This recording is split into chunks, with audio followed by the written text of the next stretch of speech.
Hello and good morning, guys, and welcome to this class of GS3 mains module, where we are going to read about economy and environment both today. I hope you can all see and hear me. A very good morning to all of you.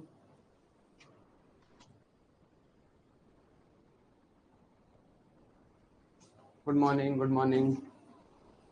I'm fine now. I'm fine now. Thank you. थोड़ा सा headache हो गया था यार उस दिन, आपको शायद दिख ही रहा होगा.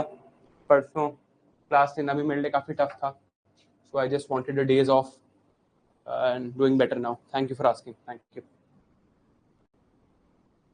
इससे हुआ ये है कि आप लोगों की एक क्लास बढ़ गई है और like I will be taking a class on Sunday now.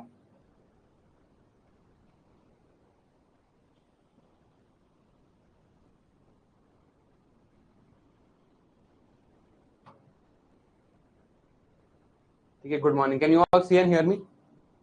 Can you all see and hear me? Can you all see and hear me? एक बार यस लिख दो चैट में. Just write yes in the chat. Okay, great. Great. All right. So we are going to start today's class. We have to basically read three things today. Okay. So mainly, firstly, today's session is going to be about economy, and in economy, the first thing that we'll read is budgeting. Now again, I will want to test some of your prelims knowledge here. I want to test कि आप लोगों को कितने ढंग से ये चीज आती है. So I just want to test you out on a couple of prelims topics, and let's see, what sort of knowledge and what sort of understanding you have of this subject before we go for the budget or we start reading the budget. I want you to write an answer. Okay. So, and it's a very simple question. It's not as if it was difficult or something. This question came in 2021 mains, the first mains that I gave. Right, and the question is right here on your screen. I just want you to give 7 minutes. It's a 10 marker. Okay. Please write in your notebook and not in the chat. Hopefully you now have those UPSC style pages wherein these margins are drawn, so you have a habit of writing within the margins also. Write this answer. You have 7 minutes to write. It's a 10 marker. I will not give you any hints. And as I'm sure you can see right from the outset, it's a fairly simple question, right? तो चलो लिखो, देखते हैं क्या होता है. I want to show you something very interesting. Write this question.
All right, guys. So question तो आपने So question तो आपने लिख लिया होगा, right? But I want to ask you a couple of questions before we discuss the answer. इससे आसान question possible था क्या? Was a question possible that was easier than this? ये तो आप ही मानोगे that this is probably the easiest question you could have gotten. Am I right?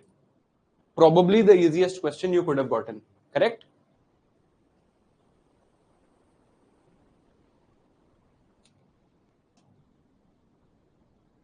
The easiest question you could have gotten. Right? Okay. Now, everyone is bound to know this. Very well said. Who is this? Krishna. Correct. Everyone is bound to know this. Absolutely right. Okay. Now you tell me, if you had to evaluate your own answer, considering your own knowledge, तब आपको पता तो है ही ना कि क्या कहानी है रेवेन्यू और कैपिटल बजट की. If you had to evaluate your own answer, how much marks would you give yourself out of 10? Like out of 10, how many marks would you give yourself? Let's say you were doing a self-evaluation here.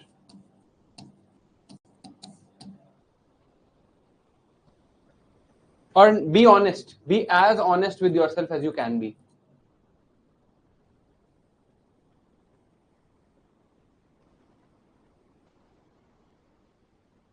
Chalo, some people are honest. If you're saying, oh, Mithul is saying 10 out of 10, out of touch with the exam, no idea how the exam is held.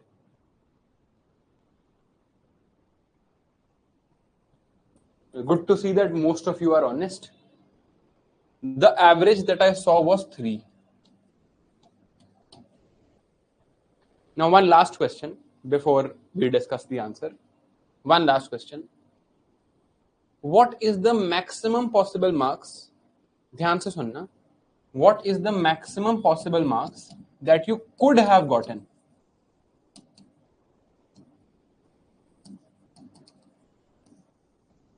आपके हिसाब से सबकी ये understanding अलग होगी. Everybody will have a different understanding about this since it's mains and it's subjective, right?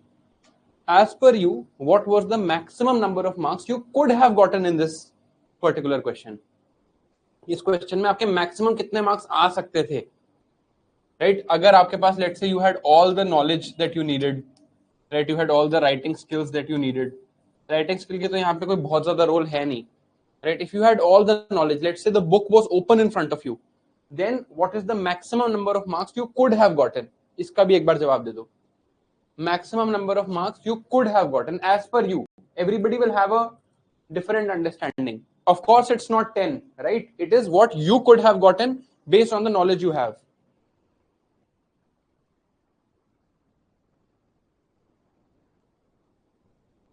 Okay, now people are saying 6 and 7.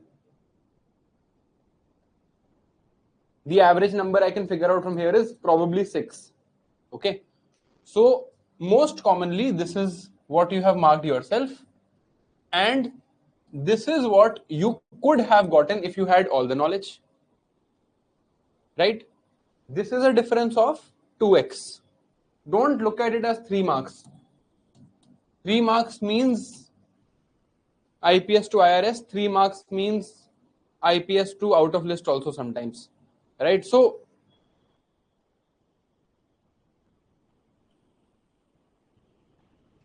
one second.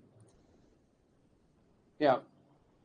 So the fact is that you could have gotten maximum of 6, but you gave yourself 3. That means that you underperformed by 50%. Like you performed at a 50% potential of what you actually had. And this is good or bad performance? This is very bad performance. Like this is a ridiculously bad performance, right? अब ऐसा क्यों हुआ? Why did this happen? It's not as if the knowledge was tough. आता तो होगा ही आपको. It's a fairly simple question. It's not as if knowledge was tough, right? But it is about our conceptual clarity, right or not? It's about how much conceptual clarity we have. If we have conceptual clarity, we'll be able to get decent marks here, right? One more thing I wanted to show you, and now these numbers also might change in your head. Okay. There are two questions here. There are two questions here. It's not just one question. Read this carefully. Distinguish between capital budget and revenue budget. Right? Capital और revenue budget को distinguish करना है, components के basis पे नहीं. यहां पर ये नहीं बताना है कि कैपिटल बजट में सर डिसइन्वेस्टमेंट होती है और लोन्स होते हैं, और रेवेन्यू बजट में सर टैक्सेस होती हैं और सब्सिडीज होती हैं. नहीं, ये नहीं बताना है यहां पे. You have to distinguish their effects, because components are asked in the next part of the question. So you don't have to only answer about, the components of these two budgets. You also have to distinguish them in terms of their effects, in terms of their meaning, in terms of their significance. How many of you realize this? Yeah, I'll ask a better question. Was this evident to you the moment you looked at the question or not? देख के ये चीज समझ आई या नहीं आई? Was this evident to you or not evident to you?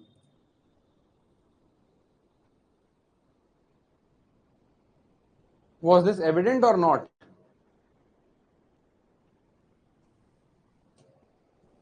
Chalo, good. If it was, then it's great. Thank God. If this is a realization for you, अगर आपको देख के लग रहा है कि नहीं यार ये क्या बात बता दी है, तो मुझे नहीं पता था, ये तो like this is a revelation for you, then it's an even bigger problem, right? That's an even bigger problem. Okay. अब this is the last time I'll ask you a question in the chat. इसके बाद पक्का पढ़ना start करेंगे. You might feel that I'm getting very personal with you in this question, but believe you me, I know what you felt when you were writing this question. When you were writing this question, did you feel like, and please be very honest, ठीक है, chat इतनी जल्दी चलती है that I can only read a yes or a no. I can't really read your names. So even if you be absolutely truthful, it will be fine. Nobody's going to care about what you said. Only you know in your head. In this question, did you spend 1 minute or maybe more than 1 minute simply trying to remember a chart that looked something like this?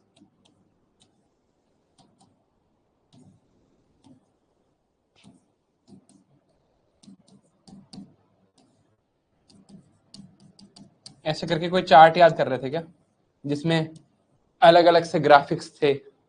You were trying to look at, आप याद कर रहे थे कहीं पे कुछ बना हुआ है, कहीं पे कुछ बना हुआ है, something or the other is drawn on this chart, and did you spend time trying to remember this and trying to just visualize in your head कि अच्छा यार वो पढ़ा तो था, वो याद नहीं आ रहा? क्या ऐसा हुआ आपके साथ या नहीं हुआ इस क्वेश्चन को लिखते हुए? Be honest. Was this exactly your experience or not?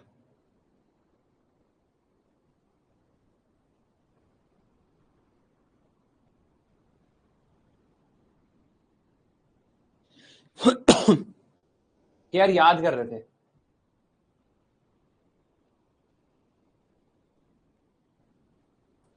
Okay, so for a lot of you it was.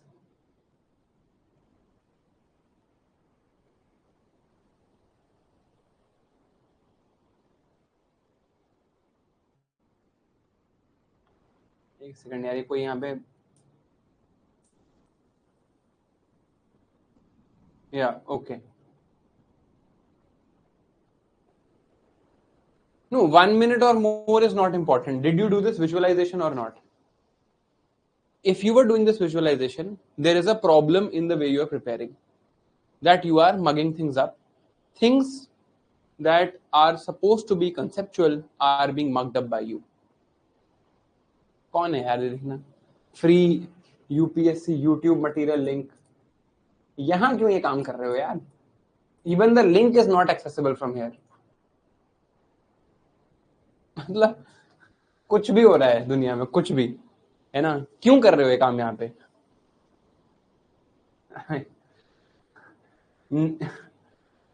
This chat will never cease to surprise me, probably, Anyway, so if you try to remember like this, there is a problem in the way you are remembering. There is a problem in the way you are remembering, right?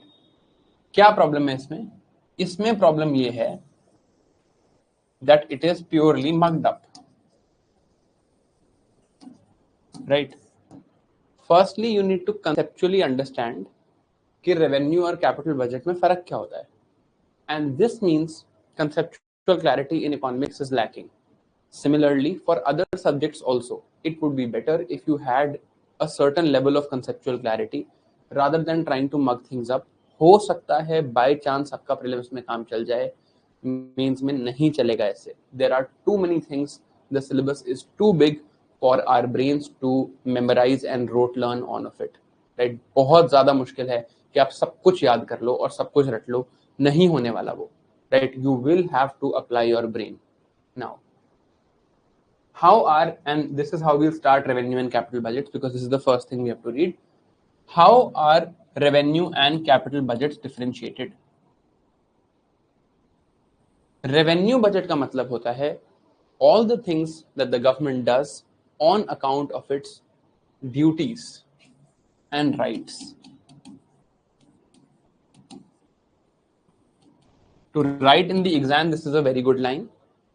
This can confuse you. So अगर prelims में इस पे question आता है और शायद आया भी है multiple times, we will sort this out in our heads by the definition of capital budget. Capital budget की definition है anything that is going to impact the assets and liabilities. अगर asset liability पे impact हो रहा है, then it is capital budget. Okay. If it is not impacting assets and liabilities, it is revenue budget. Now, this is good for you for prelims when you have to particularly discern a option and say कि अच्छा यार ये revenue budget है या capital budget है. अगर ये चीज जाननी है तो ये तरीका बहुत अच्छा है. But ये आप एग्जाम में नहीं लिख सकते. Like you can't just write कि capital budget से तो asset liability change होती है और revenue budget से asset liability change नहीं होती. Revenue budget is the budget that is spent by the government on its day-to-day functions as part of its duties and rights. What does that mean? Revenue budget में वो चीजें आएंगी ना जिससे asset liability change नहीं होगी, जैसे कि tax, जैसे कि paying salary to employees. Now, what is this? This is tax collection is right of the government. Salary payment to employees is duty of the government, right? This is how you classify. So pehle, in the first part of the question, you had to write this, that revenue budget is on the basis of duties and rights. Duties and rights ka matlab hai, this is in the government's everyday functioning. It is about the establishment of the government. Establishment. Now, why this particular word? देखो यार ये बात समझो, government is an artificial entity. आप किसी को देख के नहीं कह सकते कि ये देखो ये रही government, right? It's not one person, it's an entity, it's a figment of our imagination. Actually अगर आप देखो वर्ल्ड में naturally physically nothing called the government exist. आप कह नहीं सकते ये रही गवर्नमेंट. जैसे आप कह सकते हो this pen exist and I can say this is the pen, right? This blue rubber grip exists and I can say okay, this is the blue rubber grip. I can't say that about the government. The government is an idea. Government is felt, right? Symbols, जैसे जो हमारा Ashok pillar वाला symbol है, right? That symbol, or let's say our idea of offices, buildings, these are all things that make us feel that the government exists. So government is felt. It is not seen directly. It can't be touched. You can't say this is the government, right? Government functionaries exist. People who work for the government exist, right? People who run the government exist. But government by itself does not exist. So government has to establish itself by establishing certain rights and certain duties and performing certain duties, right? तो अगर government को खुद को establish करना है, उसे कुछ rights and duties में काम करना है ना? अब government collects tax from you. You feel that the government exists. Government pays salary to people who work for it. You feel that the government exists. So government की existence, उसकी establishment करने के लिए there has to be certain expenditure, that is, or certain collection, certain receipts, that is duties and rights, and that is revenue expenditure or revenue receipts of the government. तो जो revenue budget है, that comes off of establishment. Capital budget comes off of assets and liabilities, right?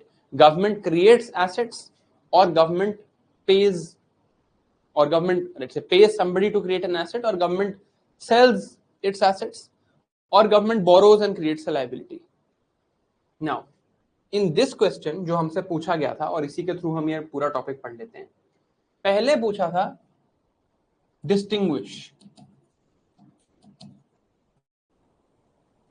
Distinguish between capital and revenue budget. तो अब कभी भी आपको आज के बाद एक डिस्टिंग्विश क्वेश्चन दिखे in the mains, never make a 2 column table like this. ऐसे टेबल कभी मत बनाना, right? It is always better to make a 3 column table. 3 column table कैसे बनेगा? जैसे इसी क्वेश्चन में अगर पूछा जाता, तो a much better answer could have been कि आप 3 कॉलम टेबल बनाते और पहले आप लिखते factor or point of distinguishing, whatever, then you would have written revenue budget and then you would have written capital budget. तो जैसे सबसे पहले चीज होती purpose और definition, तो आप कहते हैं यार ये है establishment और ये है assets और liabilities. फिर आप कहते effects, right? Effects is helps the government run its day-to-day functions. और यहां पर आप लिख सकते थे helps the government create assets and gives long run stability to the government. Capital expenditure is always done with you thinking about the long run. आप आगे का सोचते हो तब आप capital expenditure करते हो, right? Revenue expenditure is done on a day-to-day basis. This could be one point of differentiation that you could have written. Then you could have written something called multiplier. अब ये multiplier वाला topic आप एक बार पढ़ चुके हो पहले. You remember when we were reading about subsidies and investments, and we said that if you spend 1 rupees on subsidies, the return it is giving is 0.8. But 1 rupee spent on investments in agriculture is giving a return of 11 rupees. Why? Because investments are capital expenditure. They will create assets and help you in the long run. Subsidies will only solve the problem today. They will not solve the problem in the long run. And इस basis पे आप यहां पर भी ये चीज लिख सकते थे that a revenue multiplier is always less. अगर गवर्नमेंट रेवेन्यू बजट पे ज्यादा स्पेंड करेगी, अगर गवर्नमेंट रेवेन्यू बजट पे ज्यादा स्पेंड करेगी, रेवेन्यू अकाउंट पे ज्यादा स्पेंड करेगी, तो उससे इकोनॉमी का बहुत ज्यादा फायदा नहीं होगा, right? If government starts paying more salary और if government starts giving more subsidy, it is not going to help the economy in terms of growth. But when government spends on capital expenditure, when government gives contracts for highway construction, for asset creation, it will help the economy manifold. तो multiplier यहां पर काफी high है as compared to the multiplier here. Okay. Then deficits, right? इस बार prelims में question आया है इस पे.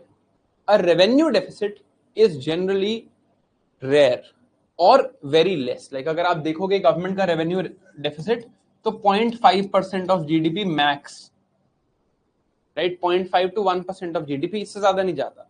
So revenue deficits are rare or lesser in magnitude. Capital account deficits are huge because here a lot of borrowing is required. So you could also write, यार यहां पर deficit finance करने के लिए गवर्नमेंट बोरो ज्यादा नहीं करती, बट यहां डेफिसिट फाइनेंस करने के लिए गवर्नमेंट बहुत बोरो करती है, right? Government borrows a lot to finance the deficit as far as capital expenditure is considered, right? अच्छा,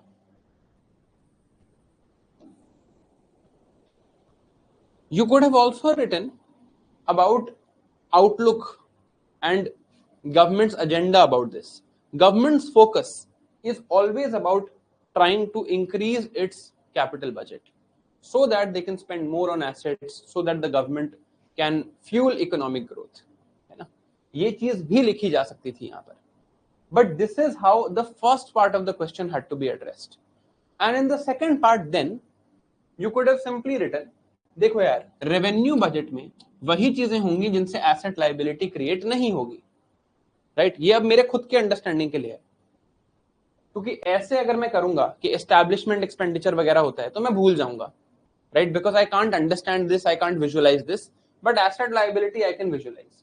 अब कोई भी बजट होगी, रेवेन्यू बजट है जैसे, इसको आपको डिफरेंशिएट करना है.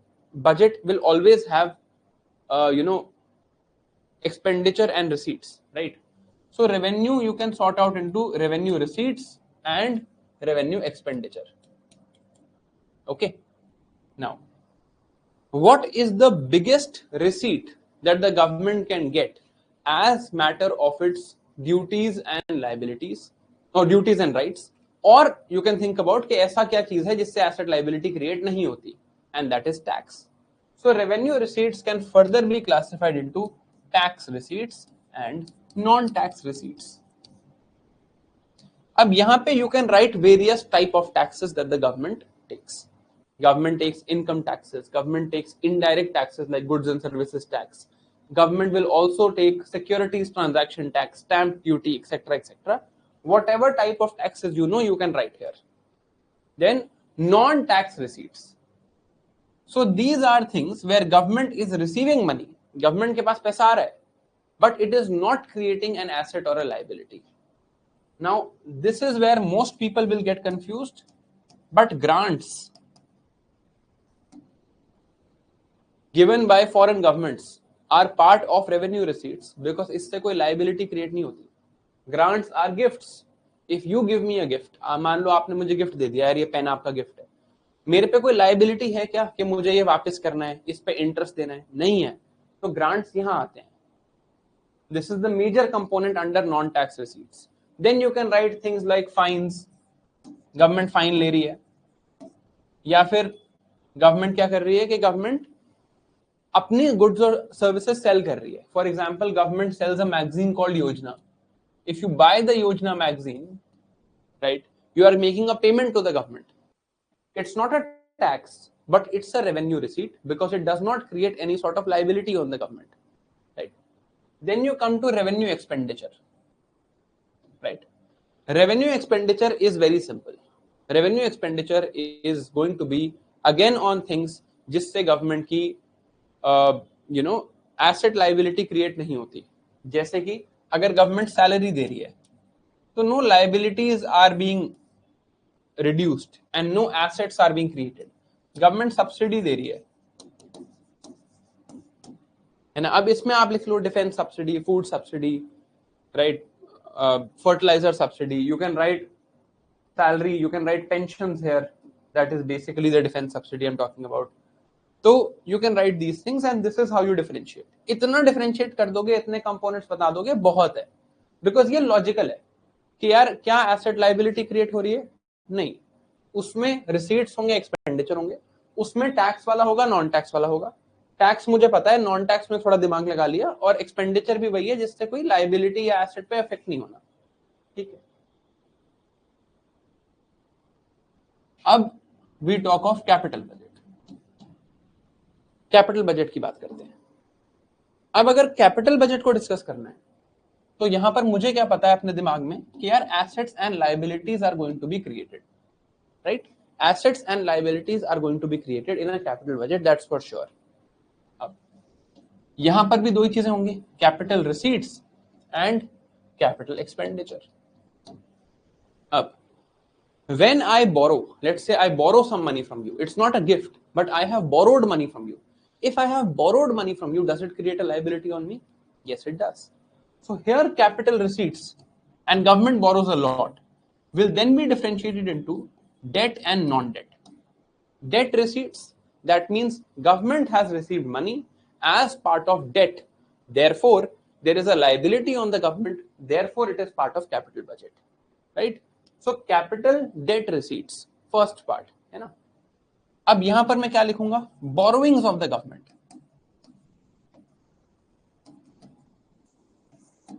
Government is borrowing. Now, government can borrow from where? It can borrow domestically from banks. It can borrow domestically from you and I by selling bonds in the retail market. And it can borrow from abroad, from foreign banks and foreign governments. So here you can write domestic borrowings and external borrowings of the government. This is debt. One. Second is non-debt receipts, right? Non debt receipt कहां से आएगी कि आपकी liability भी create हो रही है या आपका एसेट कम हो रहा है बट आपके पास पैसे आ रहे हैं. Where will this come from? Government will sell its assets. For example आप अपने लिए सोच लो यार, any budget you can make for yourself also. How can you get money? You can get money from your salary. It's your duty to go to work. It's your salary. I get a salary from here, right? It's my duty to go to work and teach. But let's say I can sell this shirt, or I can sell this watch, I can sell this this spectacles, and I can say कि अच्छा यार ये मैं sell करके पैसे कमा लेता हूँ, ये भी कर सकता हूँ. So I can sell off my assets and get some income, right? That would come under non-debt receipts. When government does this selling, what is it called? It's called disinvestment. Government had invested, now it is disinvesting. Government ने invest किया, अब investment वो वापस ले रही है, लोगों को अपने एसेट्स बेच रही है. So disinvestment proceeds will come under capital receipt, non debt. Capital expenditure, again anything that will create a asset for the government or will extinguish a liability for the government is capital expenditure. तो what can create an asset for the government? Asset किस चीज से create हो सकता है? Infrastructure spending, right? Then, if government gives out a loan, अगर मान लो मैंने किसी को लोन दे दिया, मैंने आपको लोन दे दिया, आपके लिए तो liability है, मेरे लिए क्या है? मेरे लिए it will be an asset. So something that creates an asset for me is going to come under capital expenditure. मैंने लोन दिया, पैसे खर्च किए, बट एक एसेट क्रिएट हो गया. एक लोन एक मेरे लिए तो एसेट है ना, right? So government giving out loans given out. अच्छा, मेरे ऊपर एक लोन था 100 रुपए का, मैंने आपको वो 100 रुपए वापस कर दिए, right? I spent some money but now my liabilities have gone down. I spent some money but मेरा लाइबिलिटीज कम हो गई, है ना? तो ये क्या हुआ? What is this? This is again capital expenditure. Why? Because मैंने पैसे खर्च किए और मेरी liability कम हो गई. So a spend here on principal repayment. Now listen to this very carefully. Principal amount repayment of a loan can be written here. Simple सी बात है यार, देखो.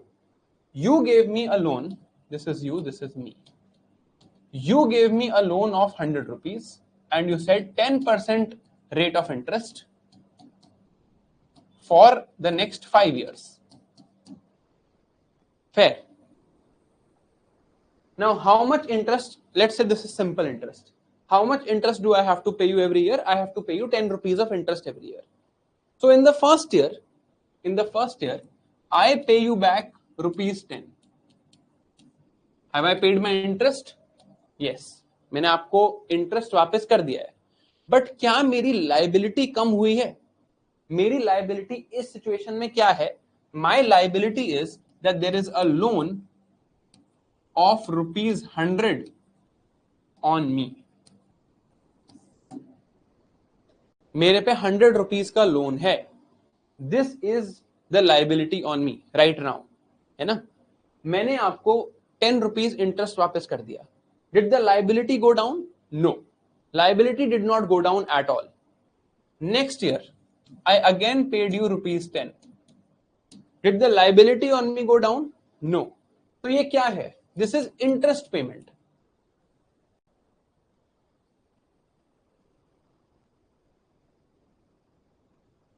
This is interest payment.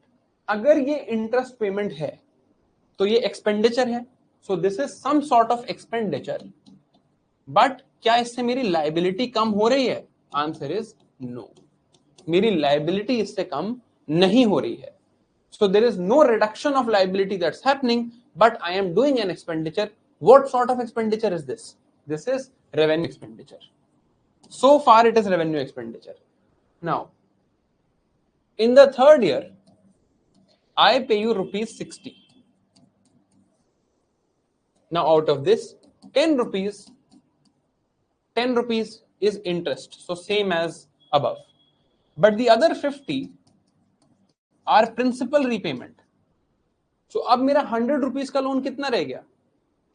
अब मेरा लाइबिलिटी जो 100 रुपीज का था, that now is only 50 rupees. Okay, so my liability has reduced. My liability has reduced. So if my liability has reduced, what sort of payment is this? This is capital expenditure, since my assets and liabilities are getting impacted. इसी में confusion होती है, बाकी सब कुछ clear रहता है. But now you will not be confused that under capital expenditure there is principal repayment. You are repaying the principal. There is principal repayment. So this is capital expenditure. Revenue expenditure में there will be repayment of interest. So interest payments come here. Now another way to confirm that we are thinking correctly, revenue expenditure or revenue budget is a matter of right and duty of the government to establish the government, है ना. अब ये interest payments जो हैं, ये interest payments जो हैं, इसमें आप राइट एंड ड्यूटी मानते हो या नहीं मानते हो? Of course it is a duty of the government to repay the interest on the loans that it has borrowed. So even with this classification, it's confirmed, right? See, this is how ideally you should remember, not only study, but also remember a topic when you are trying to revise it. ऐसे याद करोगे, और अगर आपको ऐसे पता है, you will never make a mistake on this. There have been multiple questions in the prelims regarding topics like these. Multiple questions कि इनमें से कौन सा capital expenditure है. I think इस बार भी आया था. I think it came this year also, right? In 2025 also there was a question like this. So this is, if you remember like this, you are not going to face a problem. Okay. And this is what I mean when I say having conceptual clarity. Now, no matter what sort of expenditure is written in the question, I will know. And if I have to write an answer, I will know. Right? Clear? Fair enough? समझ आ रहा है? Is this something that you're understanding, able to relate with?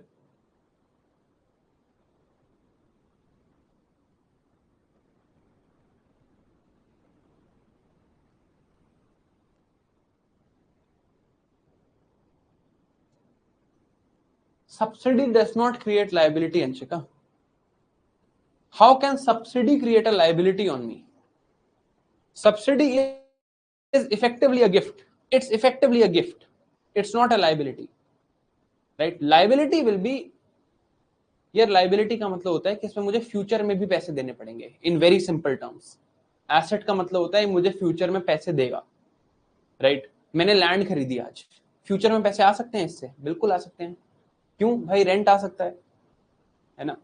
मैंने आपको ये कहा कि मैंने discount दे दिया आपको आज एक सारथी एस के कोर्स पे, फ्यूचर में मेरे को इसमें पैसे और देने पड़ेंगे? क्यों नहीं देने पड़ेंगे? हो गया है तो, transaction is over, right? That is a subsidy. Subsidy is just a discount from the government, nothing else, है ना. अब चलो, हाँ, एक अच्छा क्वेश्चन मैंने अभी देखा, what to write in the intro of these types of questions. Keep it very simple, it's not required, ठीक है, to go and write a flowery introduction. Examiner has asked this question, why? सोच के देखते हैं थोड़ा सा. Whichever professor of economics has put this question in your exam, why have they put it? They want to check your conceptual clarity. और तो उनको कोई मतलब नहीं आपसे, right? Don't write a flowery introduction. Just write the government introduces annual financial statement as per Article 112. It is mentioned and specified in the Constitution that revenue account has to be shown separately from capital account. This statement is true or wrong? ये आप बताओगे. मैं कह रहा हूं कि constitution, मतलब I am just telling you the intro में आप ऐसे लिख लेना कि कॉन्स्टिट्यूशन में मेंशन्ड है, आर्टिकल 112 में दिया हुआ है, etcetera. But now I am asking you that constitution says that revenue expenditure and capital expenditure have, or revenue account and capital account have to be shown separately. True or false? और अगर आप false बोलो तो मुझे बताना why. सिर्फ false मत लिखना, ठीक है? True or false? If false, why? I'm sure जिन्होंने मेरे से पढ़ा होगा वो तो बता देंगे, but let's see.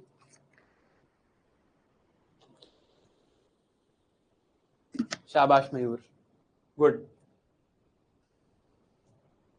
मुझे लग ही रहा था, आई वाज श्योर कि people who have studied from me might be able to tell this.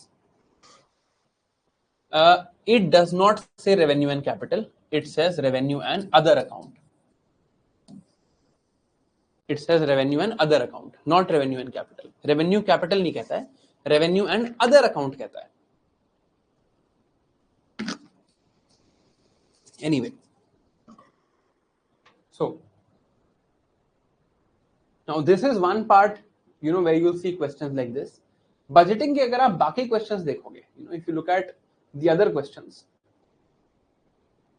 only 2 or 3 concepts have been asked which are static concepts. Otherwise, it generally emanates from that year's budget. अगले साल की जो budget आएगी, most likely if a question has to come on budgeting, it will emanate from there. But sometimes there are also things that are asked which are conceptual. For example, GST is a major topic. The next topic that we'll read will be GST. अब एक और important topic यहाँ पर होता था, which was Fiscal Responsibility and Budgetary Management Act, FRBM Act. But now, as a lot of you might know, government has changed its way of looking at fiscal deficit. Government no longer looks at fiscal deficit from the lens that it used to look at with the FRBM Act. अब एक थोड़ा different methodology government use करती है called debt to GDP ratio. ये थोड़ा सा मैं आपको clear करता हूं, then I'll give you some homework about this to read and understand what this act is all about. I don't think there will be a question on FRBM now, because government has completely changed its methodology of looking at it. ये पढ़ने के बाद एक छोटा सा break लेंगे, फिर GST पढ़ेंगे, ठीक है? This is a small topic, let's just do this and then we can come to our discussion of GST. Okay. पहले तो you need to tell me this. Fiscal Responsibility and Budgetary Management Act is passed in 2003. ठीक है, targets वगैरह में नहीं जाएंगे, वो सब तो हम प्रीलिम्स के लिए पढ़ते हैं, लॉजिक समझते हैं. देखो, the original problem did not start in 2003. The original problem is very old. तो मैं आपको थोड़ी स्टोरी बताता हूँ इसकी. Again, you might have heard from your senior generation, elder generation, that they usually say कि इंडिया में स्कीम्स तो बहुत हैं बट इम्प्लीमेंट नहीं होती, राइट? इंडिया में बहुत सारे मेजर्स हैं बट वो इम्प्लीमेंट नहीं किए जाते. Where is this catch phrase that everybody is using coming from? कहां से आ रही है ये बात? तो ये बात आती है एक पुरानी बजटरी प्रॉब्लम से. During the time of the 1970s, India had a very unique sort of budgetary proposition. What was that? कि अगर आप देखोगे बजट जो प्रेजेंट होती थी, the budget that used to be presented was a budget in deficit. मतलब finance minister आ रहे हैं बजट प्रेजेंट करने और वो बोल रहे हैं कि बजटरी एक्सपेंडिचर जो मैंने budget is accounting for the next year. I hope this thing is clear. Budget is not accounting for this year. Budget 1 फरवरी को जो प्रेजेंट होगी अगले साल, वो अगले फाइनेंशियल ईयर के लिए होगी जो 1 अप्रैल से स्टार्ट होगा. तो बजट का मतलब ही होता है अगले साल का खाता. Accounting for the next year is what the budget is, right? So finance minister is coming and he or she is saying that budgetary expense is 150 rupees, budgeted receipts are 100 rupees. Budget में लिखा है कि हम अगले साल collect करेंगे 100 रुपए और हम अगले साल खर्च करेंगे 150 रुपए. अब ये कैसे पॉसिबल है? गवर्नमेंट के पास खुद का तो कोई पैसा है नहीं. Government does not have a savings account, right, that it can dip into its savings. It's not there, right? Look at this.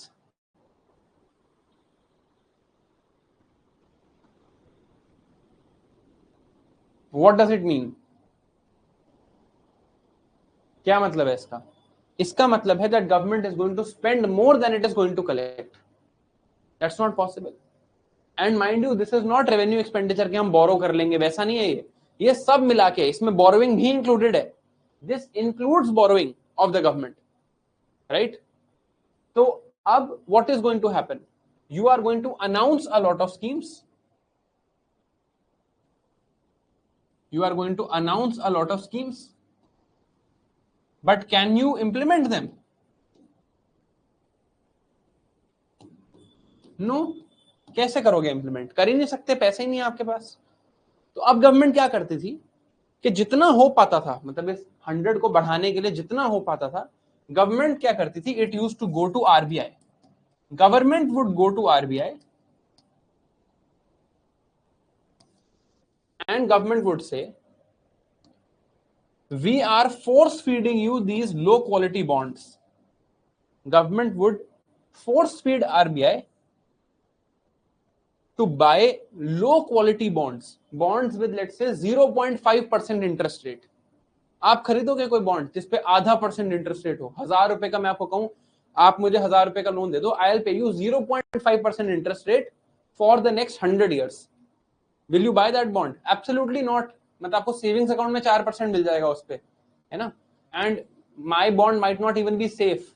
तो low quality bonds government used to force feed the RBI and the RBI used to have to print notes and give to the government, right? ये हो रहा था उस time पे. So always there was a budget in deficit, there would be a lot of announcements, implementation would lack, and that is where that old adage and catchphrase will come from कि यार schemes तो बहुत हैं, implement नहीं होती, right? Then what happened? Then this situation continued. We had the LPG reforms. Then when it got out of hand in 1997, right? अगर आपको एक before I tell you what happened in 1997, 1970s में क्या हुआ था? एक कनाल इरिगेशन प्रोग्राम स्टार्ट किया था गवर्नमेंट ने, जिसमें हर साल कनाल्स अनाउंस होती थी and they would say that we will build these canals, catchment area पे कनाल्स बनाएंगे and then we will irrigate farms, जो आप पढ़ चुके हो पहले. इवन टुडे इन प्रधानमंत्री Krishi Sinchai Yojana there is a component of accelerated irrigation benefit programme and even today there is no completion of those canals. आज तक वो काम खत्म नहीं हुआ है जो हमने 1970s में स्टार्ट किया था. So it's not as if it's a recent problem, right? ये वहां की एमिनेटेड प्रॉब्लम है जो आज तक एग्जिस्ट करती है. अब 1997 में RBI said enough, no more of this. तो आरबीआई ने कहा देखो यार, you might need money from us in the short term, right? हो सकता है कभी कभी आपको शॉर्ट टर्म लिक्विडिटी मिसमैच हो जाए. क्यों हो सकता है भाई short term liquidity mismatch? Government ने बजट किया, let's say government said that my budget says that I will receive 100 rupees next year and I will spend 100 rupees next year. अब इसमें तो कोई भी प्रॉब्लम नहीं है.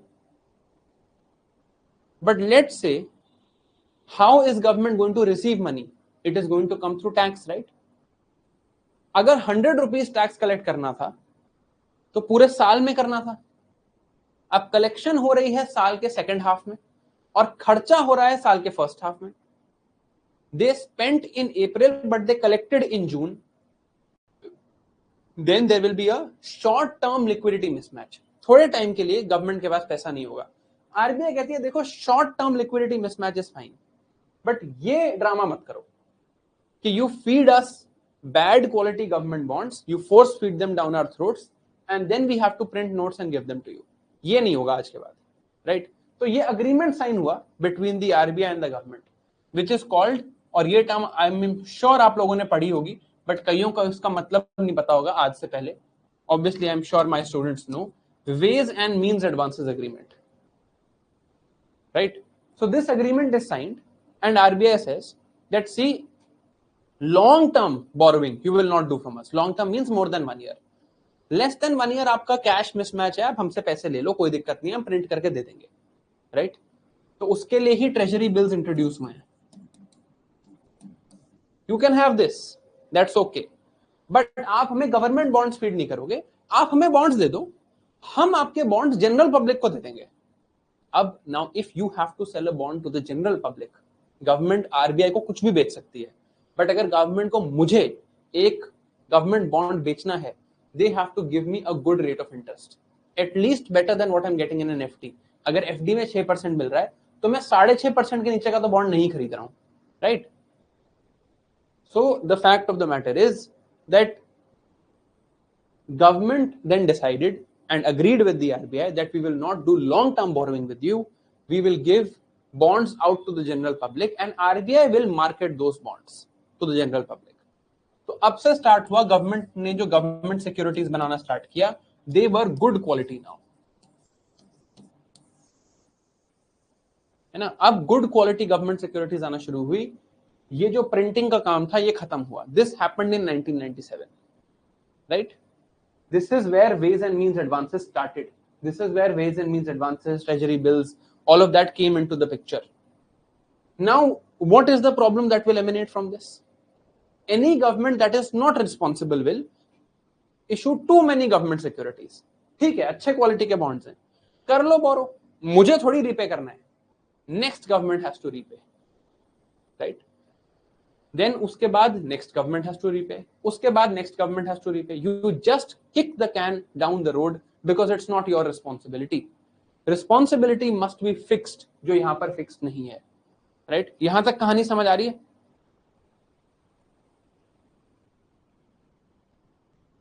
यहाँ तक कहानी समझ आ रही है? Is the story clear till here?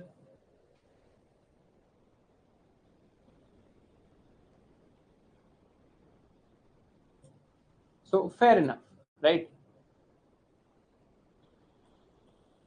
Fair enough. अब देखो, अब आगे देखते हैं. Now, you see that there is a problem here that government can keep on borrowing. कोई भी गवर्नमेंट है वो बोरो करती ही रहेगी, even if it's good quality bonds, they will keep on borrowing. वो जितना बोरो करना चाहें वो कर सकते हैं till responsibility is fixed. Then a panel is created under Shri N.K. Singh, who is former I think head of the finance commission, right? And he creates a panel, and a panel is created under him to examine this problem. And in 2003 then he comes up with an act to fix responsibility of fiscal policy, also known as Fiscal Responsibility and Budgetary Management Act.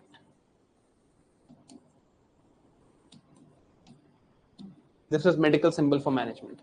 Fiscal Responsibility and Budgetary Management Act. A panel is created and they come up with the FRBM Act. यहाँ पर targets are given as percentage of GDP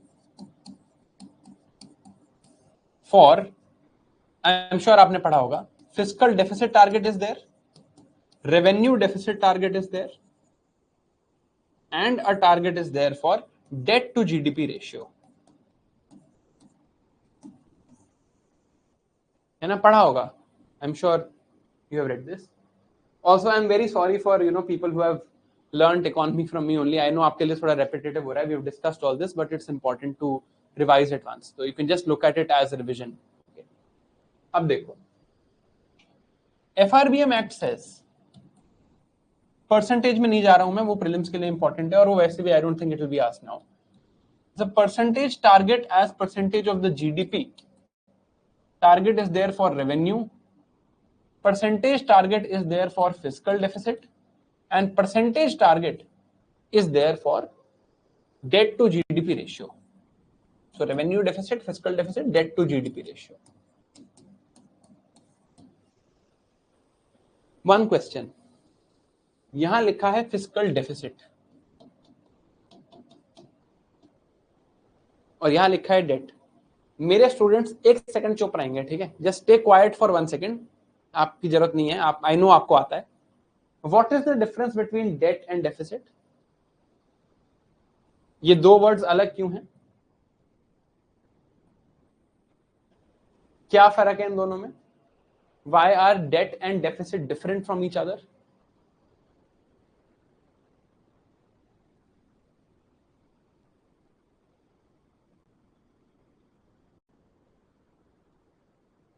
So I'm saying debt is loan. अच्छा, deficit is, what does you mean?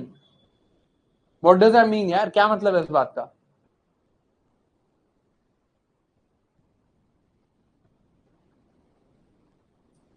Deficit is difference.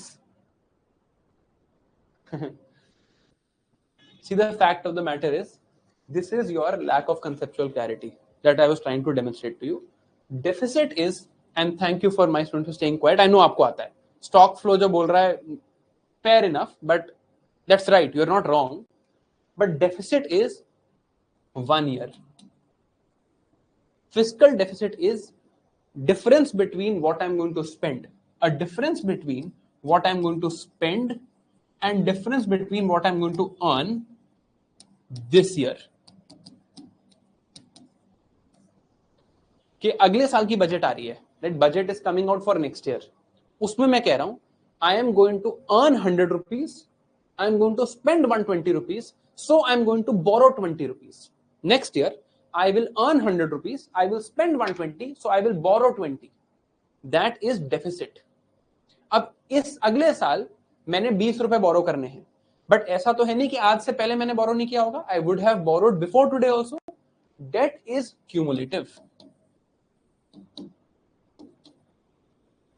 Over the years, whatever I have borrowed is debt. Whatever I have borrowed over the years.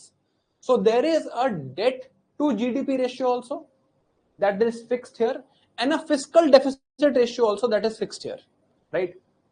तो यहां पर क्या कह रही है FRBM Act कि you must fix your fiscal deficit at 4.5% of GDP, and you must fix your debt to GDP at 60% overall. 40% is for central government, 20% is for state governments, right? So target here is not only for the next year. ये नहीं कि अगले साल अपने इतना बोरो करना है, ये टारगेट नहीं है. ओवरऑल बोरोइंग को भी देखना है. Overall borrowing over the years can not exceed this. Next years borrowing can not exceed this. ये मतलब है फिस्कल डेफिसिट और डेट टू जीडीपी का, right? Again, I am sure there are a lot of you in this class who have read this term multiple times and not understood the difference between them. And मैं इतनी confidence से ये बात क्यों बोल देता हूं? Because मैं आपके जैसा ही था. I was also mugging up, right? मुझे problem हुई है इकोनॉमी में during my preparation days. I have had this problem. I also used to mug up. मुझे कोई पूछ लेता कि fiscal deficit क्या है और debt to GDP क्या है, मैं बता देता. 4.5% and 60%, I would remember. Difference कोई मेरे से पूछ लेता तो मुझे नहीं पता होता, right? I have also mugged up for years and years. I have mugged up, but it is not the right way to learn. It is not the right way to learn. The best way to learn is this. This you will not forget, that you will constantly feel the need to revise. आपको हमेशा लगता होगा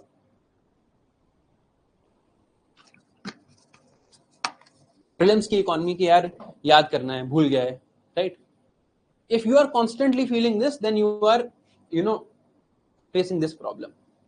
This problem you should not face, because there is a simple way to memorize these things. It's not even that difficult, right? It is actually very conceptual. Ab, one interesting concept, ये I think 3 साल पहले economic survey में आया था, and this I want to ask all of you, or rather I'll just tell you. देखो, FRBM Act is saying debt to GDP ratio. FRBM Act is saying fiscal deficit भी GDP से fix करेंगे, right? They are not saying percentage of the budget. आप ध्यान से सुनो, वो ये नहीं कह रहे कि आप अगले साल की जो बजट है उसका इतना % बोरो कर सकते हो। वो ये नहीं कह रहे कि अच्छा यार अगले साल आपने 100 रुपए स्पेंड करने हैं ना, तो अच्छा यार 100 रुपए स्पेंड करने हैं तो 20 से ज्यादा बोरो मत करना। This is not what is being said. Linkage is done to the entire size of the economy. You need to be very careful in understanding this. They're not saying कि अच्छा यार अगले साल आपको 100 रुपए खर्च करने हैं गवर्नमेंट को, तो आप 20 से ज्यादा बोरो मत करना, ये नहीं बोल रहे। वो कह रहे हैं अच्छा अगले साल आपको 100 रुपए स्पेंड करने हैं, इंडिया की जीडीपी, इंडिया की जो इकोनॉमी का जो साइज है उसके 5% से ज्यादा या 4.5% से ज्यादा बोरो मत करना। Why?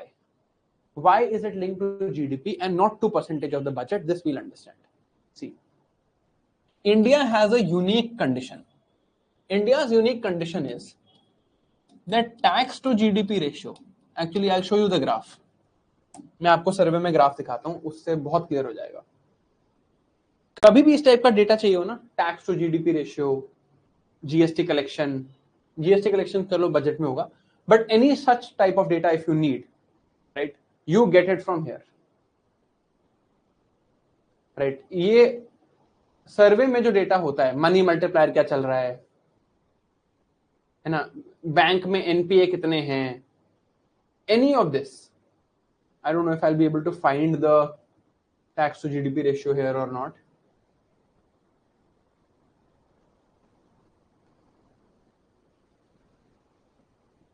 I don't think I'll be able to find it here. I'll just try 1 second, मिल जाता है तो ठीक है, नहीं तो वैसे ही बता दूंगा।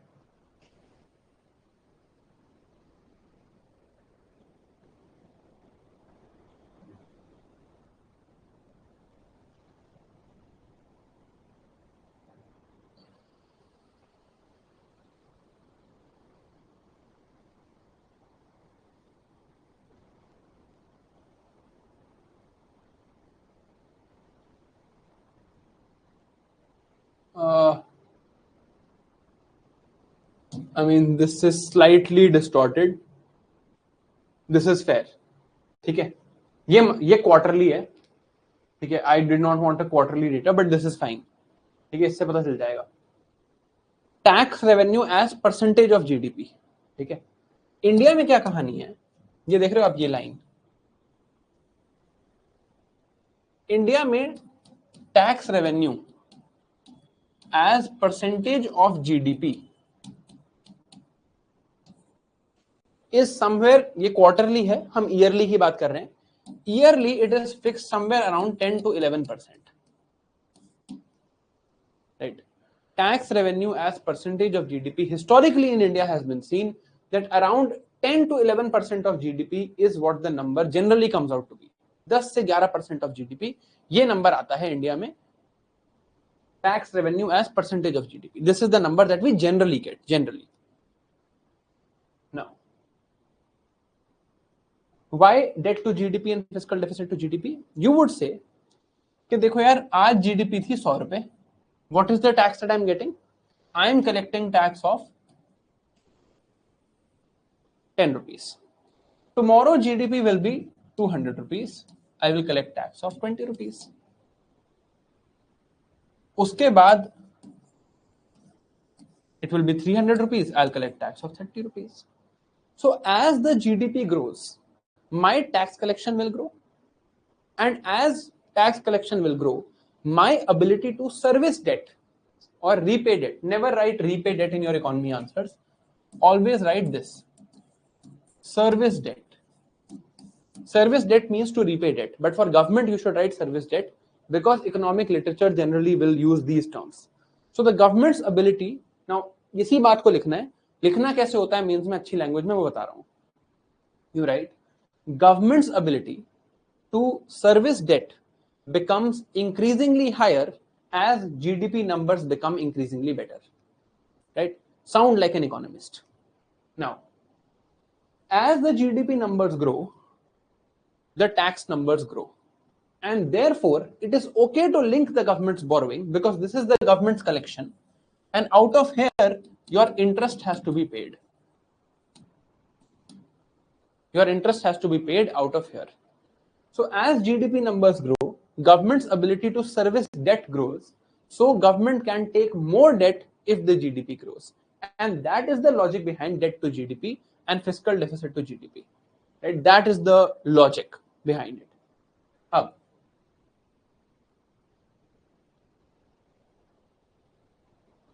Now please understand this, understand where this is coming from.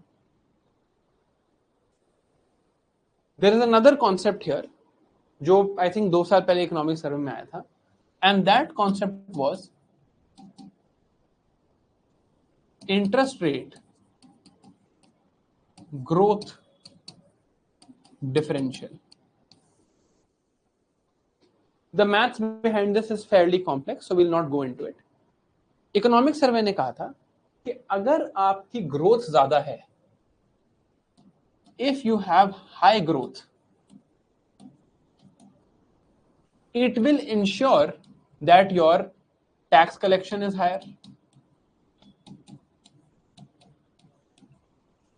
and if your tax collection is higher, your debt will be sustainable. जो आपने borrowing करी है, it will be sustainable. आप उस borrowing को आराम से repay कर सकते हो if your growth is high. So they said interest rate growth differential का concept ये था that till the point that your rate of growth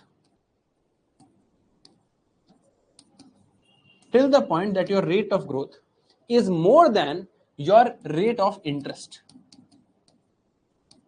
आपका जो ब्लेंडेड फॉर्म में, ब्लेंडेड मतलब हर तरह मिला के, सब कुछ मिला के जो आपकी गवर्नमेंट का रेट ऑफ इंटरेस्ट है ऑन बोरोइंग, अगर ग्रोथ उससे ज्यादा है, if growth is more than that, right, growth का मान लो ग्रोथ का परसेंटेज है, growth percentage is 10%, rate of interest is 9%.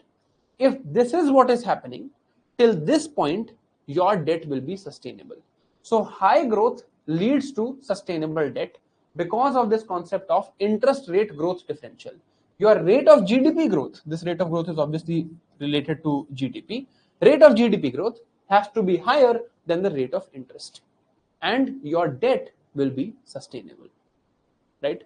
This is what was said in the economic survey, and you can note this down. I think ये शायद notes में रह गया है, so you can just note this down. I'll give you a minute. आप ये लिख सकते हो. And if you want to read more about this, I'll just show you. If you want to read more about this, you can read this chapter.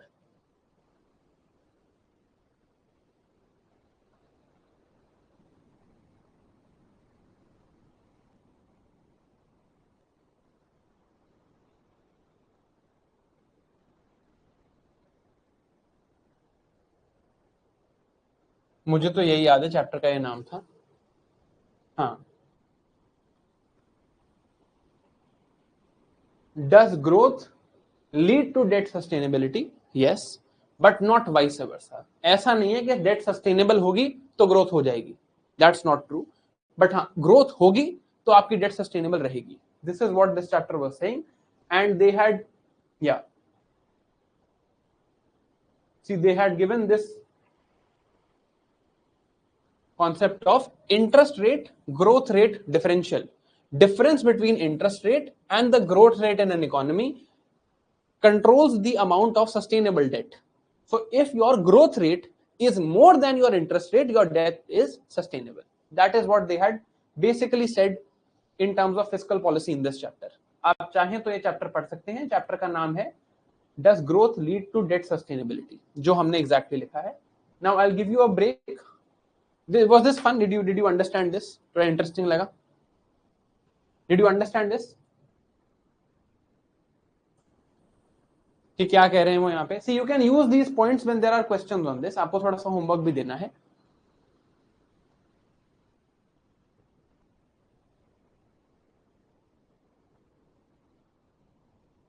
Okay. Now, just one thing.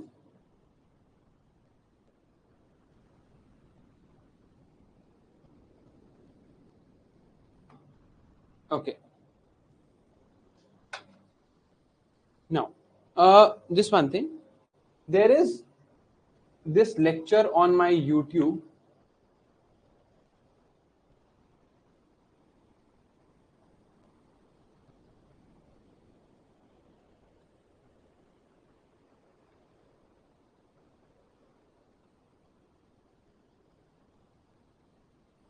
when you go to live,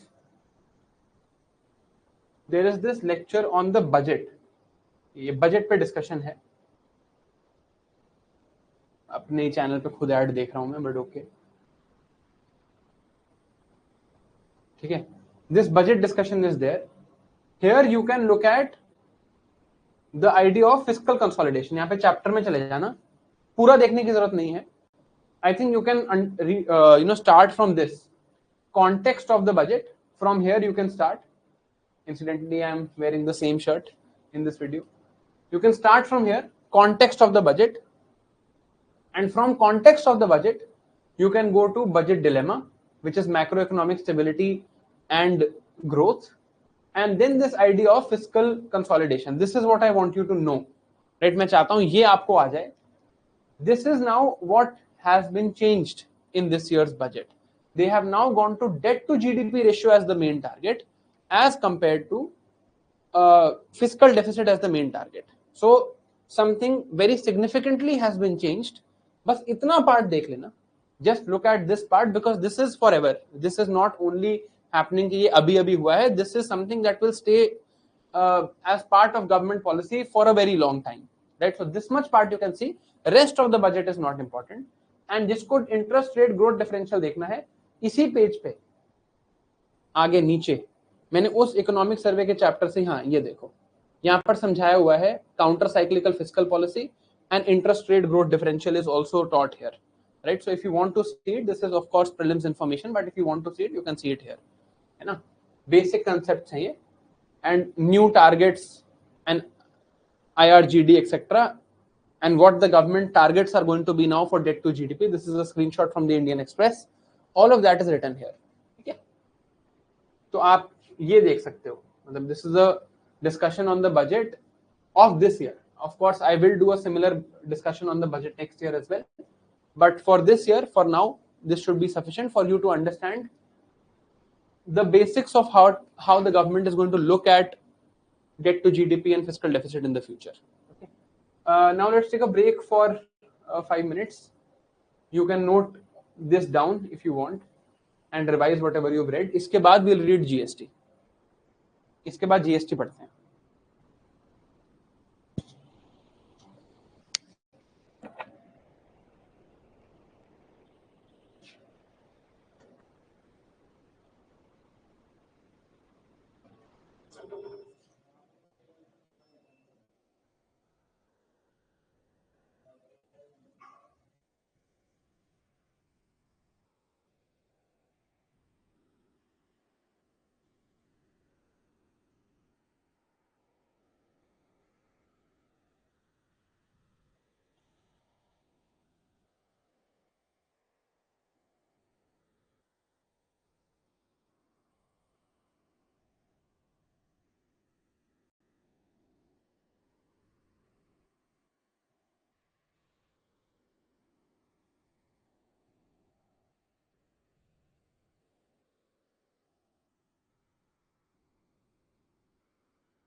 All right. तो यार देखो, 2 topics are now left. And just give me 1 second. Just give me 1 second.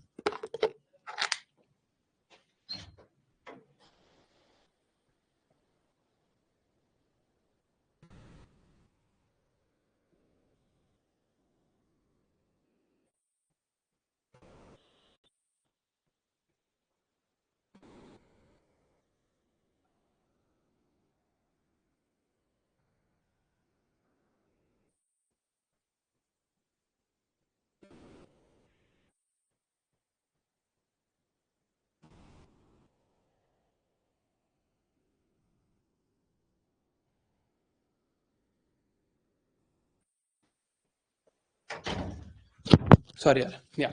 Let's continue. So now only one topic, 2 topics actually. One is very small. Are left in budgeting. उसके बाद हमारा budgeting खत्म हो जाएगा. Budgeting करने के बाद हमें 2 चीजें करनी है, right? So we have to, one, do manufacturing and services today. That we'll do in the second session. And one more thing that we have to understand today is the idea of gender budgeting, which is also something that we will understand, today, but that's not a very big topic. So budgeting में GST and gender budgeting वो हम अभी कर लेते हैं. Manufacturing services हम करेंगे. Manufacturing services के बाद अगर time बचा in the second session, then we can do climate change today. So climate change में I will take at least 1 hour to just explain the basics to you, right? Just to explain the basics to you over time कि वो basics आपको समझ आ जाए. उसके बाद हम note से पढ़ना स्टार्ट करेंगे. Already the notes are uploaded, right? So it's not as if the notes are not uploaded. They are uploaded already. But just in case, you want to understand them, you can download them and read them. But I would recommend कि आज जो 1 घंटा मैं आपको climate change समझाऊंगा, that will be very important for you to understand any climate change negotiation even in the future. तो वो आप एक बार देख लेना and फिर वहां से हम आगे चलेंगे. Okay. So now we have to read 2 topics. One is GST and one is gender budgeting. Let's read these 2. तो हमारा government budgeting वाला पार्ट खत्म हो जाएगा. ठीक है. अब let's read GST first. So GST is fairly simple. I think there should be a question next year on GST because of the reforms that the government has done this year, but not a very complex question because generally GST is not asked in such a complex manner. Right? The 3 times question has been asked on GST and all 3 times the questions have been fairly simple. Right? So why did we choose to introduce GST? हमने क्यों introduce किया?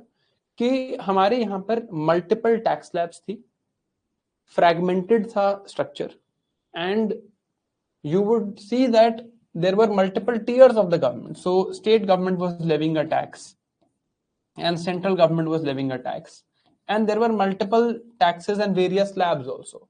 So there was non-uniformity. जैसे excise था, value added tax था, उसके बाद फिर हमने mod VAT start किया, फिर हमने sen VAT start किया. So there were various types of taxes, and there is a keyword here called cascading effect. Cascading effect of taxes was applicable. Cascading effect का मतलब होता है tax on tax. There is a tax, उसके ऊपर एक और tax लग रहा है. That is never a good idea. So cascading effect of taxes was also a problem. Now because of all of these problems, we decided to introduce GST. Now world में जहां पर भी GST है, बहुत जगह है, but they do not have a similar model of federalism as we do. So our model of federalism is very different from various other places where GST exists. So that is why Indian GST is said to be very unique in its approach, right? There is a set of concurrent laws, there are concurrent powers, and the unification happens through the GST Council and the concept of integrated GST, right? तो अब यहाँ पर objectives of GST हैं, you can just read, we can read together actually. बहुत ही they are not that difficult to understand. We wanted a common national market. We wanted transparency in the incidence of tax. Incidence of taxes, where is the tax being put? Where are you putting the tax burden, right? Then cascading effect of taxes, like I said, that had to be minimized. You wanted to raise revenues, you wanted to broaden the tax base, and you wanted across the country tax rates should be uniform. Now, if you look at the benefits of GST, right, I think this you should try and think of. मैं आपको no point reading it directly, जब तक आप खुद नहीं करोगे आपको याद नहीं होगा. So take 3 minutes and tell me what are the benefits of GST. बहुत ही बेसिक चीज है, ऐसी कोई चीज तो है नहीं जो आपको पता ना हो. Benefits of GST क्या हैं? You have 3 minutes.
All right. So our discussion now was on benefits of GST. I hope कि आपने stakeholder model से लिखा हो. I really hope कि stakeholder model से लिखा हो. How do you remember this much? बताऊंगा वो भी.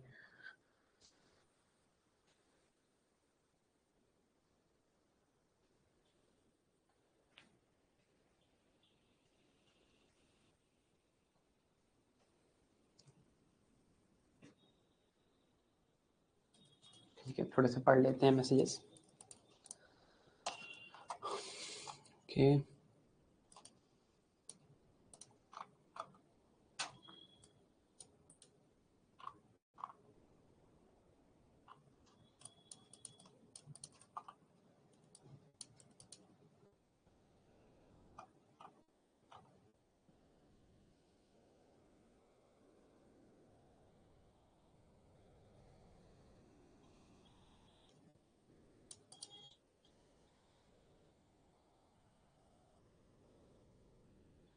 ठीक है, डिसेंट डिसेंट, फेयर इनफ. जो स्टेक होल्डर्स आइडेंटिफाई करे उसी पे बात थी. Government, consumers, business owners, state government, fair. Okay, actually I just wanted to share one thing with you. कल मैंने एक कमेंट देखा इंस्टाग्राम पे मेरे किसी पोस्ट पे, पुराने पोस्ट पे, कि sir you are very biased towards the government और द रूलिंग पार्टी. सी, आपको ऐसा लग सकता है. I know this is not true, right? I will of course not tell you who I vote for, but I'm not that biased towards the ruling party. The fact of the matter is, you have to write a pro-government answer if you want to get selected. Don't overly criticize the government. There's no point of it unless you're providing a solution to it. See, obviously there are places where the government is at fault, right? For example, you might have seen what's happening with the AQI monitors in Delhi. You can't defend that, right?